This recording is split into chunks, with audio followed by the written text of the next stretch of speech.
Shalom Bapak Ibu, Saudara-saudari.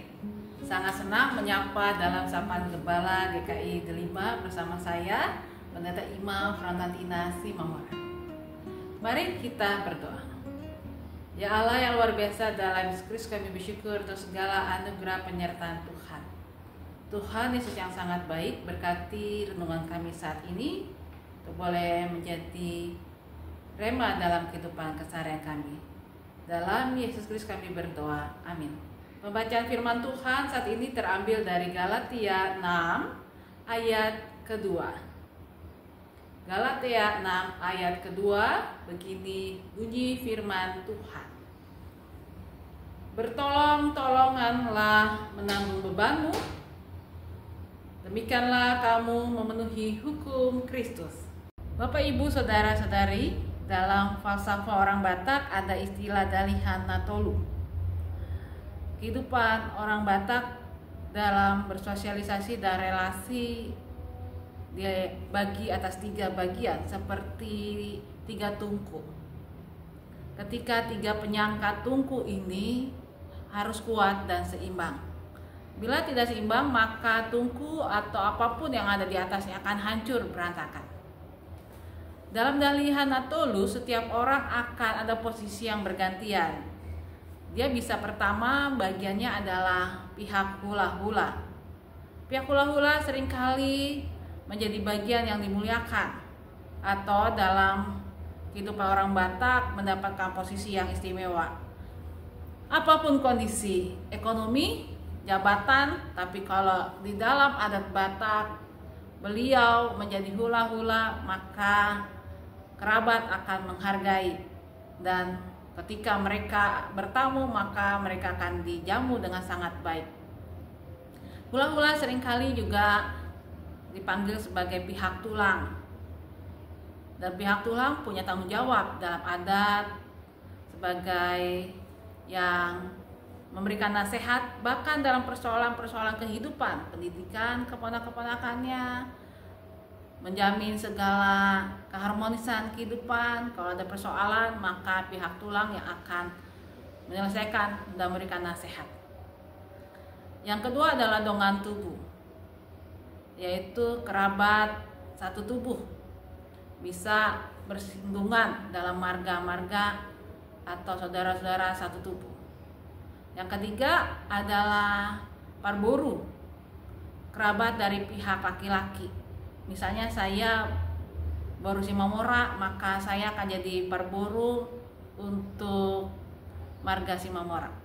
Ketika ada kejadian, misalnya upacara pernikahan atau kedukaan, maka parboru adalah bagian yang menjadi parhobas, bekerja, dan juga jadi bagian di mana untuk menolong dan merapikan.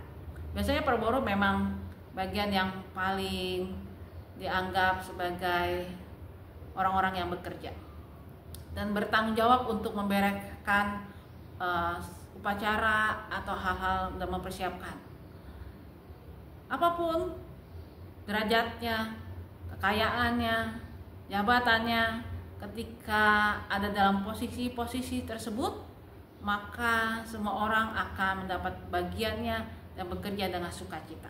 Misalnya satu hari saya dalam posisi parboru, ada arisan di rumah abang saya Simamora, maka saya harus mau dan bersedia untuk datang lebih pagi karena harus membereskan, bikin kopi, ngasih kopi, terus setelah itu beberes, nyuci piring dan segala macam. Itu bukan bagian yang kemudian membuat kita menjadi lebih rendah, tetapi itu adalah bagian di mana satu sistem kekerabatan menjaga keharmonisan, keseimbangan, dan tolong-menolong. Kenapa? Karena bagi orang Batak, keseimbangan dan keharmonisan bukan menjadi satu tanggung jawab satu keluarga saja, tetapi tanggung jawab keluarga besar. Jadi bagi keluarga-keluarga Batak misalnya, yang paling utama adalah pendidikan. Setiap orang bertanggung jawab keluarga terhadap pendidikan anak-anak. Maka keluarga besar pun bertanggung jawab terhadap kehidupan pendidikan anak-anak, walaupun tidak berkaitan satu darah. karena dahilan natulu itu. Bapak Ibu Saudara, ini adalah salah satu contoh sistem kehidupan filosofi yang mengajarkan bagaimana kita hidup tolong menolong. Bukan persoalan kamu kaya, kamu miskin, kamu sarjana, kamu bukan sarjana, kamu hebat, kamu kurang hebat, atau profesi kekayaan kita. Tetapi setiap orang bertanggung jawab terhadap kehidupan, baik keluarganya, keluarga besarnya, bahkan kehidupan dunia kita. Kita juga diajak Tuhan seperti Tuhan Yesus yang punya hati bertanggung jawab terhadap orang sekitarnya. Bayangkan kalau Tuhan Yesus tidak punya perspektif dan hati yang belas kasih, maka akan ada banyak orang yang akan kelaparan karena mengikut Yesus dari pagi sampai sore dan tidak mendapatkan roti. Atau mereka jadinya bertengkar, saling berebutan, bahkan saling membunuh karena masalah kelaparan. Banyak orang datang kepada Yesus, tetapi di sanalah Yesus punya hati yang luar biasa untuk membagikan roti dan ikan melalui 5 roti dan 2 ikan. Di dalam firman Tuhan Galatia kita diingatkan untuk saling tolong menolong, karena itulah bagian dalam panggilan kita. Menolong berarti melepaskan dengan sukacita apa yang menjadi berkat, talenta, juga kehidupan kita. Dan menolong akan membuat kita dalam posisi yang mengharmonikan. Menolong dan saling menolong akan menyelamatkan kehidupan. Yesus mengajarkan kita dan beri contoh bagaimana dalam hidup kita bisa saling tolong menolong. Tuhan Yesus memberkati kita. Amin. Mari kita berdoa. Tuhan Yesus yang sangat baik, kami bersyukur karena setiap kami sangat berarti satu dengan yang lain. Kami mengingat keberartian kami dalam kehidupan Yesus Kristus dan Roh Kudus, para sahabat kami yang sedang sakit. Secara khusus kami berdoa ya Tuhan untuk Ibu Trisnaningsi, Bapak Sutanto Arto, Ibu Titiniati, Ibu Nani Pangestu, Ibu Nani Mahargono, Ibu Heni Cahya, Bapak Tony Talar, Gabriel. Kami berdoa juga untuk saudara-saudari kami, oma opa kami yang sedang sakit. Kami berdoa mereka yang sedang berulang tahun Tuhan. Kiranya Tuhan memberkati segala sesuatu dan hikmat dan kasih Tuhan. Ya Tuhan Yesus Kristus, kami berdoa juga untuk kondisi bangsa dan negara kami. Yang sekarang ini mungkin harga-harga sangat naik. Beras, telur, dan kebutuhan hidup, belum biaya sekolah dan yang lain-lain. Tapi biarlah kami tertantang untuk melihat berkat-berkat Tuhan dan terpanggil untuk saling menolong satu dengan yang lain. Berikanlah kami yang rela menolong dan tidak memanfaatkan kondisi ini untuk kepentingan kami sendiri, bahkan juga memanfaatkan sesama kami untuk kepentingan kami sendiri. Ya Tuhan Yesus yang sangat baik, tolonglah kami. Inilah doa kami, dalam Yesus Kristus kami berdoa. Amin. Bapa kami yang ada di sorga, dikuduskanlah namamu,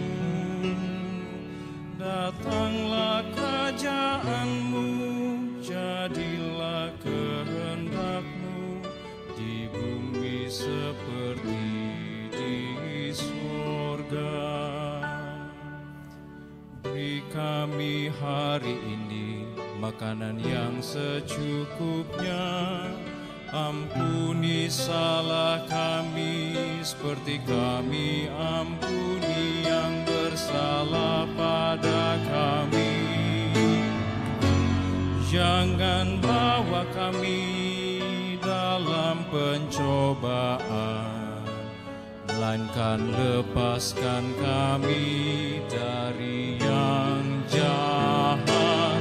Sebab Kaulah yang punya kerajaan dan kuasa dan kemuliaan sampai selamanya.